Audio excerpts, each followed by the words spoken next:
Oi, meus amores, tudo bem? Espero que vocês estejam todos bem, certo? Estou com saudades de vocês.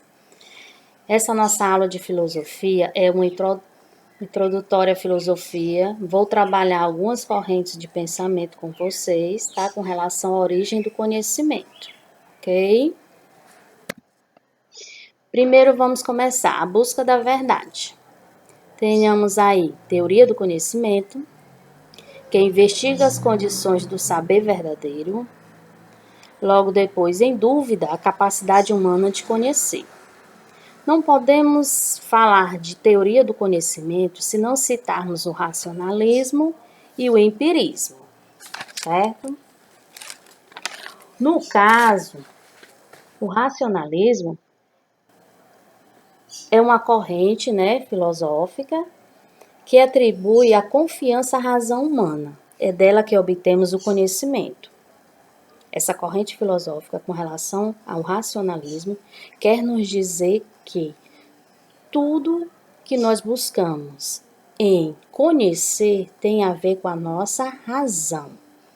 E o empirismo, que o empirismo é o oposto do racionalismo.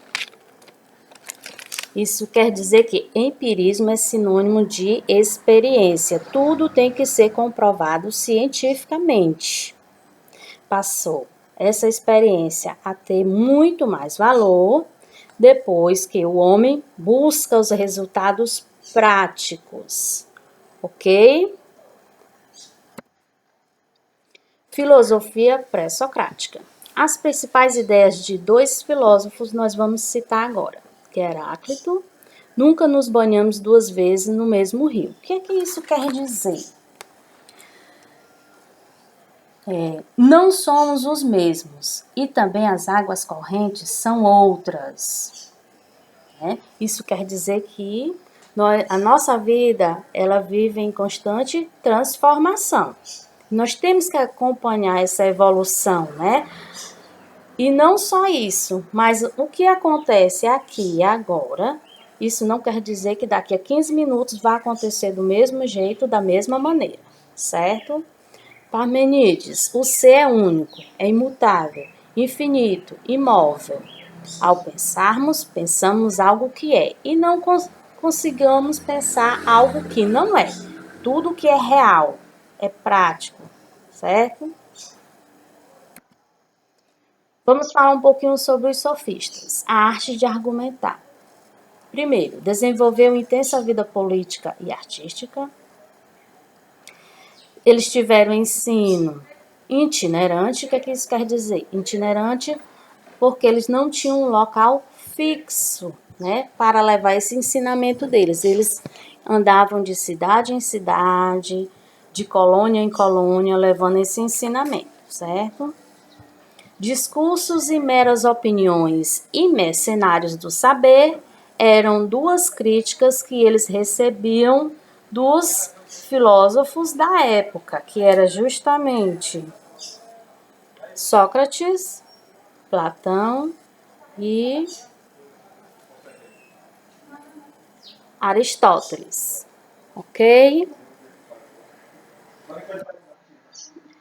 Eles eram pessoas de classe média e, por eles serem pessoas de classe média, eles não tinham recursos, não tinham riquezas, eles cobravam desses ensinamentos aonde eles levavam.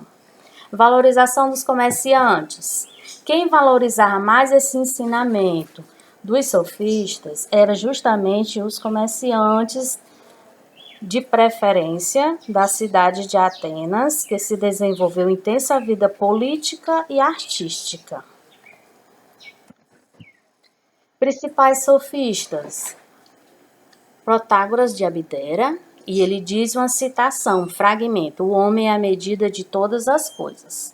Quer dizer que dos pré-socráticos, entre aparência e realidade, opinião e verdade.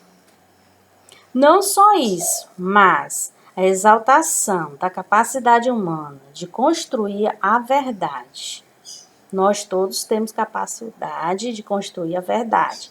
Só basta usar o quê? A nossa razão. Gogol José de Leontini, né? Ele falava que sobre verdade e opinião, nada podemos conhecer, e algumas de suas teses é justamente o ser não existe. Se existisse alguma coisa, não poderíamos conhecê-la. Se a conhecêssemos, não poderíamos comunicá-la aos outros. Por que ele usa essas expressões? Para explicar que a crítica ao conceito de verdade, porque o ser não se deixa desvelar pelo pensamento, restando-lhe o caminho pelo qual a razão busca iluminar os fatos, sem chegar a uma conclusão definitiva. Ok? Alegoria da caverna. Quem não conhece a alegoria da caverna, não é mesmo? Eu acho que vocês lembram de algumas coisas, né? Que talvez vocês já tenham visto. Primeiro, análise da alegoria da caverna pode ser feita sob dois pontos de vista: o político e o epistemológico. O político, né? Com o retorno do filósofo político que conhece a arte de governar.